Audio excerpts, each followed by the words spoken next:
Pertemuan antara pekerja dan pihak pimpinan perusahaan Hyundai Engineering Co. Ltd.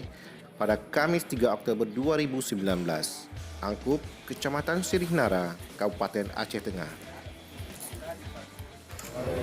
Dalam pertemuan antara pekerja dan pimpinan perusahaan Hyundai tersebut dijembatani oleh pengawas ketenagakerjaan Aceh, Saudara Dodi Harmides SH, dan didampingi oleh Kepala Bidang Pengawasan serta Kepala Seksi PNK 3 Dinas Tenaga Kerja dan Mobilitas Penduduk Aceh.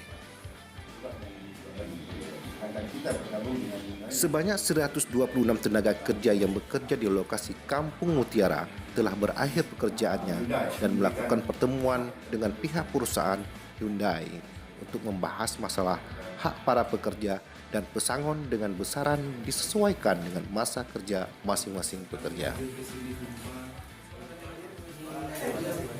Pertemuan itu berlangsung alot penuh kekeluargaan sehingga tercapai kesepakatan antara kedua belah pihak. Kepala Bidang Pengawasan Ketenagakerjaan Aceh Muhammad Najar melakukan kunjungan ke akses tunel Pesangan 1 dan 2 yang didampingi oleh Kepala Bidang PNK 3 dan Pengawas Ketenagakerjaan Aceh, Saudara Dodi Harmides.